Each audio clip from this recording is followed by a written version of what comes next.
Oke, selamat malam teman-teman. Kali ini saya akan membahas buku atau mereview buku Menjadi Manusia Menjadi Hamba, karya Pak Fakhrudin Faiz. Mungkin saya tidak perlu menjelaskan lagi mengenai latar belakangnya Pak Fakhrudin Faiz itu siapa, karena sebelum-sebelumnya saya juga pernah membahas bukunya Pak Fakhrudin Faiz ini gitu. Mengapa saya tertarik untuk membaca buku ini? Karena saya merasa krisis iman, atau merasa saya semakin jauh dari nilai-nilai spiritual. Nah, sehingga saya mengharuskan atau mendorong diri saya untuk membaca buku ini. Dalam buku ini tentu seperti biasa, sebelumnya kan saya sudah pernah membaca karya-karya Pak Fakhrudin Faiz. Saya mengambil sebuah kesimpulan bahwa buku-bukunya Pak Fakhrudin Faiz itu ya rata-rata membahas tentang kebijaksanaan manusia, tentang eksistensial manusia, tentang nilai-nilai spiritual, terus ya tentunya dikaitkan dengan ilmu filsafat gitu teman-teman. Tapi yang menjadi sebuah pernyataan saya merasa tidak cocok dengan buku-bukunya Pak Fakhrudin Faiz dari gaya bahasa atau penarasiannya, karena menurut saya dalam penarasiannya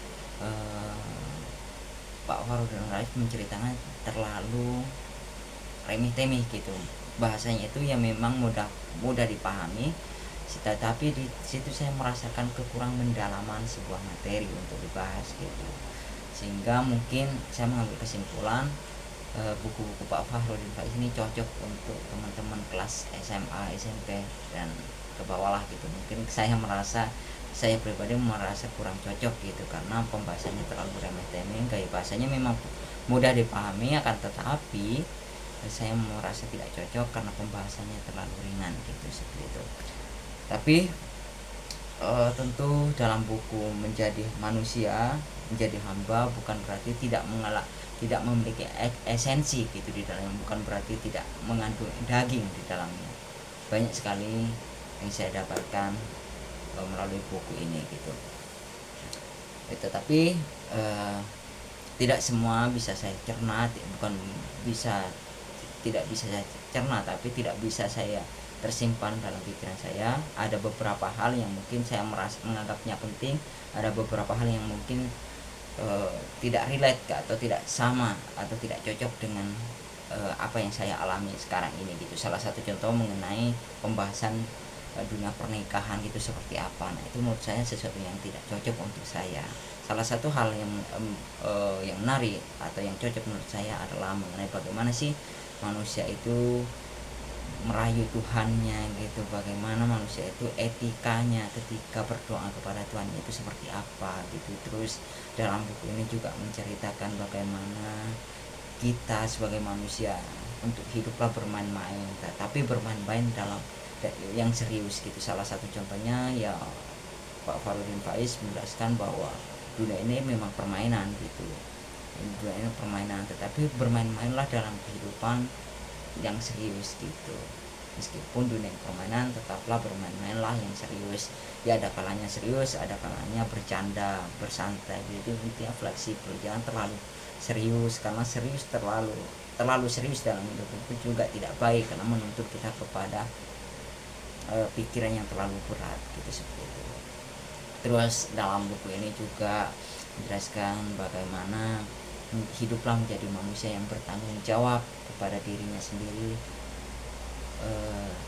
bertanggung jawab sebagai makhluk atau sebagai manusia, dan bertanggung jawablah sebagai hambanya Tuhan gitu. Jadi kita sebagai manusia didorong untuk menjadi hamba, atau layaknya hamba yang selalu mengingat Tuhannya gitu, hamba yang selalu melakukan aktivitas-aktivitas yang bermanfaat sebagaimana mestinya gitu. Terus jadilah pemimpin untuk dirinya sendiri, dan untuk lebih besarnya jadilah pemimpin bagi umat manusia gitu. Tapi yang lebih dalam skala kecil, jadilah pemimpin bagi dirinya sendiri gitu, seperti itu. Bisa menjadi manusia, menjadi hamba ini dalam arti menjadilah manusia yang semestinya manusia yang dijadikan pemimpin dalam kehidupan ini, manusia yang bijaksana dalam mengambil sebuah keputusan. Tetapi di samping menjadi manusia, menjadilah hamba yang selalu mengingat Tuhannya, selalu mengingat nilai-nilai spiritual yang menuntun dalam kehidupan, dalam menjalani kehidupan ini gitu. Di sini juga Pak Fabian Faiz memberi pemahaman kepada saya, kepada pembaca, bahwa sebagai manusia harus memanfaatkan waktu sedemikian baiknya. Jangan bermalas-malasan, manfaatkan waktu sebaik-baiknya, karena waktu adalah sangatlah berharga. Dan jangan terlalu memikirkan masa depan yang masih misteri, tapi lakukanlah sesuatu jangan terlalu terbebani dengan kehidupan kemisterian, hidup yang misteri ke depannya gitu, mengenai masa depan. Ya sama halnya seperti yang saya alami masa-masa sekarang, saya merasa terbebani dengan kehidupan masa depan yang masih belum pasti. Saya sudah memikirkan mengenai kemungkinan buruknya, bagaimana seandainya kalau nanti kehidupan depan di kemudian hari saya menjadi orang susah atau bagaimana entahlah. Dan itu menurut Pak Warman tidak diperkenankan, karena hidup di masa lalu dan di masa depan itulah sesuatu yang belum pasti dan sudah berlalu gitu ya, tidak perlu dipikirkan lah gitu. Dan yang perlu kamu pikirkan adalah kehidupan yang sekarang gitu. Cukuplah kamu memikirkan kehidupan sekarang, dalam artian memikirkan kehidupan hari ini, bagaimana kamu melakukan kegiatan-kegiatan yang positif. Dalam setiap kegiatan, setiap aktivitas kamu harus mempertimbangkan mengenai dampak positifnya apa gitu. Dan itu sih konklusi dari apa yang saya sampaikan dari awal sampai akhir ini, yaitu mengenai bagaimana kita menjadi makhluk yang bertanggung jawab atas dirinya sendiri, untuk dirinya sendiri, mempertanggungjawabkan hidupnya sendiri, untuk dirinya sendiri dan umat manusia, dan untuk Tuhannya gitu.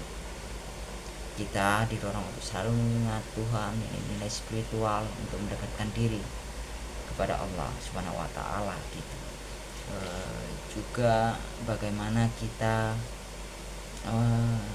jangan berleha-leha atau menganggap remeh-temeh waktu yang sedang kita lalui, karena waktu adalah sesuatu yang sangat berharga yang tidak mungkin kamu dapatkan lagi gitu, karena hari demi hari akan berlalu gitu. Nah, kemudian di masa yang akan datang, hari yang kamu lalui menjadi sebuah penyesalan jika kamu melakukan sesuatu yang tidak bermanfaat dalam melewati waktu tersebut gitu.